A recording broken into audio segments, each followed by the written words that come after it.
Hi, this is Elle and welcome sa isa na namang video. And ayun, gusto ko kayong kamustahin. Kamusta na kayo? Hindi ko alam, ang weird. Ang weird ng mundo ngayon, ang weird na nangyayari. So, andito lang ako sa bahay. Siyempre, hindi tayo lalabas dahil yun yung kailangan natin gawin. Hopefully lang, sana lahat kayo okay, lahat kayo well, healthy, ganyan. And, ay, sana matapos na to. Ang share ko ngayon sa inyo, ang naisip ko is i-makeover tong, mini makeover lang nitong living room namin dahil wala, ang tagal ko nang gustong ayusin to. So, share ko muna sa inyo yung state niya ngayon. Itong third floor, hindi namin siya masyado nang nagagamit. Kaya, ito siya ngayon. Confusing, di ba? So, ito yung in-unbox natin nung nakaraan, nung galing sa States. Itong sofa na to, ito existing namin na sofa.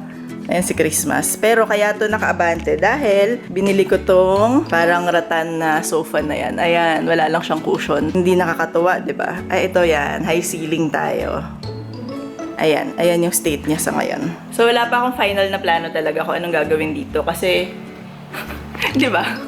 Ang gulo, para ano nangyayari. Kasi originally, talagang balak namin ipa-makeover to ng, yung totoong makeover na bongga, paparepaint na namin yung wall ng lighter color, parang light gray. Tapos ito, didispose na namin. So, yun yung long-term goal. Pero ngayon, dahil matagal pa yon and para at least habang nandito lang kami sa bahay, masarap siyang tambayan, ganyan. Tignan natin anong gagawin natin dito. Pagkatapos ko i-clear yung wall, kailangan ko naman medyo bawasan yung gamit dito para maayos-ayos tong space na to. Kaya, ilipat ko lang sila actually dito sa kabilang side para magkaroon tayo ng space. Medyo tapos na ako maglinis dito sa side na to. And, ano to, lalagay namin dito sa likod ng sofa. Malaking mirror kasi siya na round. Sobrang cute niyan. Ayan, round na mirror na, ayan, ang weird. Light wood to. And, basta sobrang cute nito. Hopefully, magawa ko ng paraan na makabit natin dito sa likod ng sofa. Dito sa wall na to, ito sa gilid. I-mount tong rug na to. Yung binili natin ng $50. Something na parang ganyan. So far, ayan, pinushpin ko lang siya dyan. Gumagana siya. Hindi ko rin alam kung ito, pag nilagay natin dyan, okay lang ba na naka-overlap or kulang or we'll see. Ayan, nagawan ko ng paraan. Sinabit ko siya dun sa existing na screw. Pero, I mean, hindi pa rin ako sold. Hindi ko pa rin siya ma-figure out. Nisip ko kung lalagay ko ba to sa likod, or tatanggalin ko ba to, round na lang, or wala na to. Ano ba? Yan, itong poste na to. Sakit sa ulo talaga to eh. Nandito pa rin ako sa back wall natin, and yung rug dito. Tinanggal ko muna kasi parang medyo naguguluhan ako. So, figure out natin yan. Pakita ko na lang sa reveal. And, yung rug, dito ko nilagay. Ito na, ayan. Ang cute niya, no? Parang actually pwede rin siya talaga pang upholster ng mga sofa.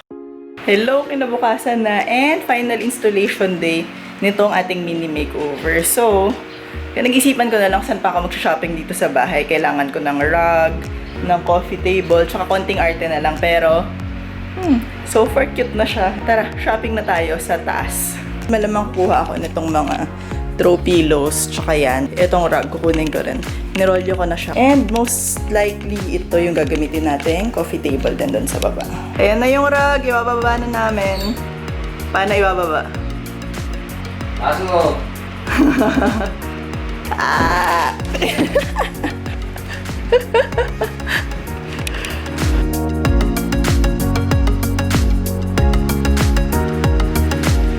Bago namin ibaba to, kailangan tanggalin muna yung laman dahil sobrang bigat. Ito pala yun! Ang cute to! Hee! Exciting! Diba?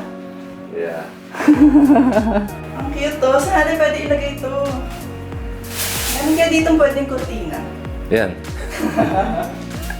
Wow! Parang unboxing eh.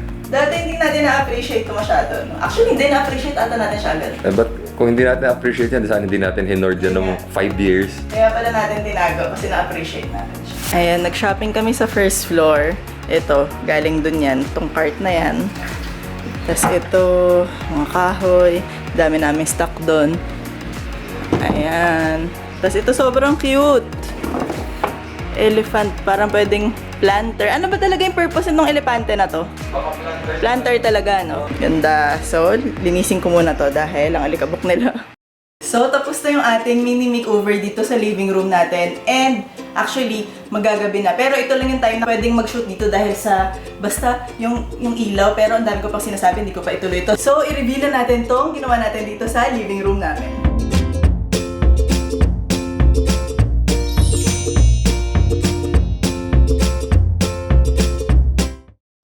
Isa, paano itong mga storbo na to? Masyado silang at home dahil may rug. Ayaw na nilang umalis. So, itong sofa na to, ito yung nilagay natin dito. And, binili namin to parang mga 2.5. Kasama siya, may cassette siyang single-seater na sa baba siya. Tapos, nilagay ko muna tong rug na to kasi supposedly nilagay ko sa wall. Pero parang feeling ko mas maganda siya dito. And, sa totoo lang, pinag-iisipan ko tuloy kung someday soon, pwede nating mapare-upholster tong sofa na to. Parang ang ganda no, kapag talaga naka-upholster tong rug na to nandyan. Tapos, cut mo siya dito. Itong baba na to, yun yung nakalagay dito. Tapos, may cute. Na-imagine ko na. Pero, ayan. Sa ngayon, ganito muna siya dahil wala tayong magagawa. Pasok muna natin siya. And, nilagay natin tong mga cushion na to. Cute din no, macrame na cushion. From nating Elle yung mga macrame natin. Then, nilagay natin tong rug na to dito sa space para ma-lighten up dahil yung floor namin, ang dark, tas ang dami ng mga, pag nabasang spot na sira, next time papapalitan namin to. Tapos, nilagay natin tong coffee table. And, ayan, meron kaming pampabango dito para cute. Ito galing kay Aroma Botanicals. Bango niya. Anong scent yan? Pear and ginger. Ayan. As pinatong natin tong wood na to, para may warmth ng coffee table area natin, para cute siyang ganyan. Tapos sakto rin dyan natin nalagay yung mga pabango natin. Ay! Yan sila pakialam. Wala sila. Hindi nyo ba alam nag-shoot? Ha? Wala. Tapos, ito yung pinakamalaking changes na dito sa area na to. Itong wall na to.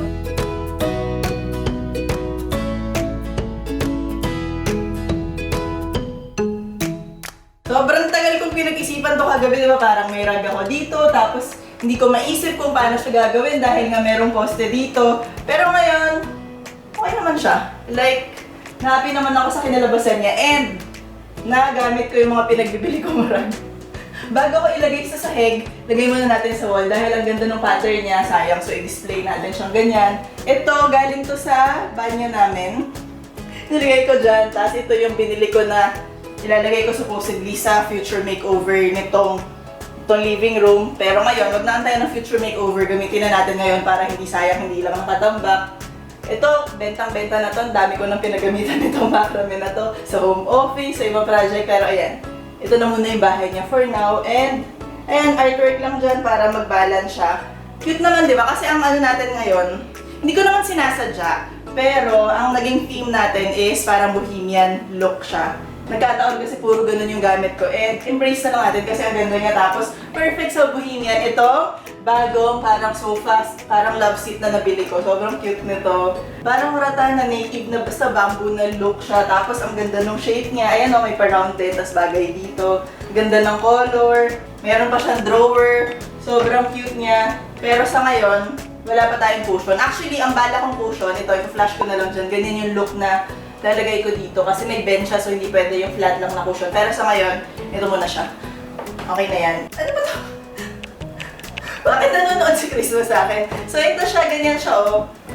Tapos drawer to. Ganda, ang ganda niya. Dito sa corner na to, itong ano natin, side table. Ito yung dati pang nandito, inilipat lang namin dito. Tapos, ito yung plant holder na parang rattan din, no? Ang ganda. Elephant siya, kasi may plant tayo. Naglagay lang ako ng lamp sa corner kasi itong corner na to medyo madilim. So, wala. Perfect na may glow na nagaganap dyan.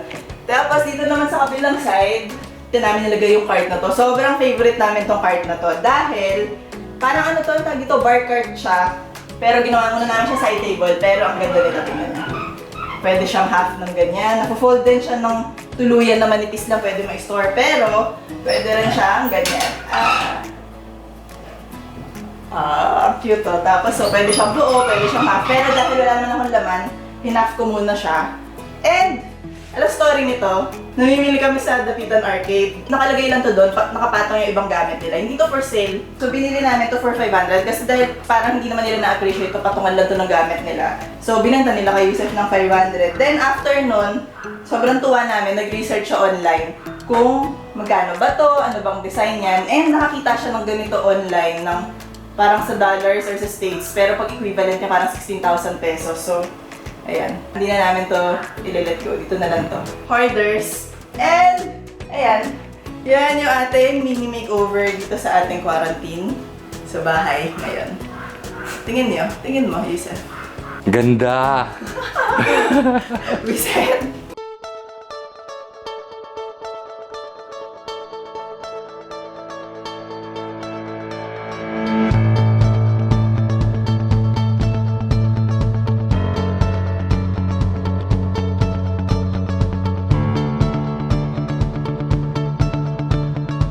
So that's our makeover for today. Sana nagustuhan nyo yung mini makeover natin dito sa living room namin. Ako, naaliw naman ako sa kanya.